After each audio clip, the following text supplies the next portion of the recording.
मैं नहीं मानता अम्मी के मानी ऐसी हरकत कर सकता है।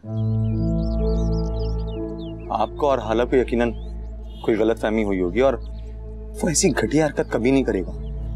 तुम्हें तो कभी भी सारा और उसके घर वालों में कोई बुराई नजर नहीं आई, लेकिन जो हकीकत है सो हकीकत है।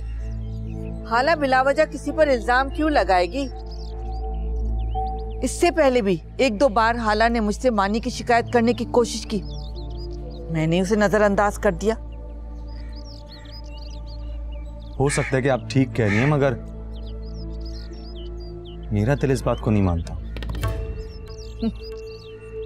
तुम्हारा दिल तो सिर्फ वही मानता है जो तुम्हारी बीवी कहती है। एक जरा सी बात को आड़ बनाकर वो तुम्हें फार्म हाउस से खड़े खड़े यहाँ ले आई और तुम मुंह से एक लफ्ज तक नहीं निकाल सके। उसने गुलाम बना के रखा हुआ है तुम्हें, किसी का लिहाज नहीं करती और तुम्हें अपने इशारों पर नचा रही है। अम्मी ऐसी कोई बात नहीं है। मैं जा रहा हूं सारा के पास, मैं खुद उससे बात कर लूंगा।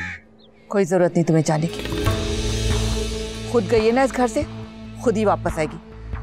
और आशिर मुझे एक बात बताओ, तुम कहना क्या चाहते हो? मैं झूठ बोल रही हूँ, बिला वजह की बकवास कर रही हूँ? मुझे शौक नहीं। प्लीज, हाला कहाँ है? कहाँ होगी हाला?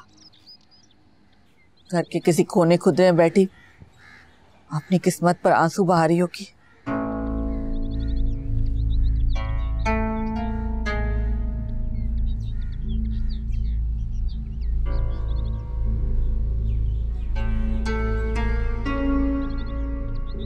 हाला, हाला, हाला।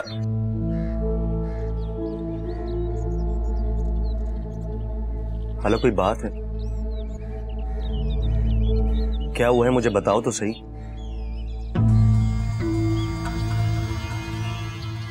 हाला मुझे देखो, क्या बात है बताओ।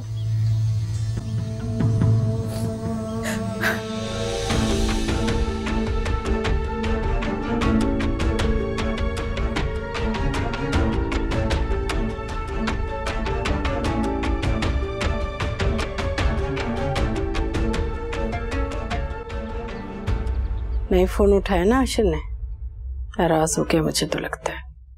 नहीं अम्मी, वो मसरूफ होंगे, कर लेंगे फोन मुझे, आप परेशान नहीं हो।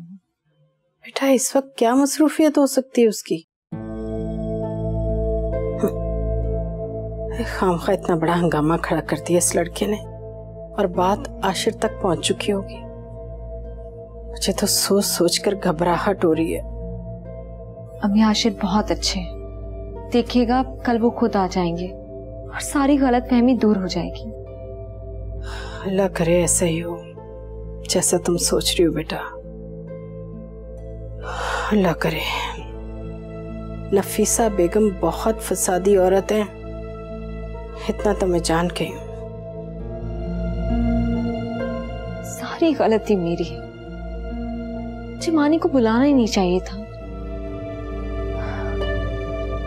मैं आपसे और पापा से बहुत ज्यादा शर्मिंदा हूँ। अरे नहीं बेटा नहीं, चलो छोड़ो। आशिर आ जाता तो दिल को तसल्ली हो जाती। खैर अच्छा तुम ज्यादा परेशान मत हो बेटा, तुम थक गई होगी। तुम ऐसे करो, उठो कपड़े चेंज करो, सोने की तैयारी करो। उठो ना मेरा बच्चा, उठ जाओ।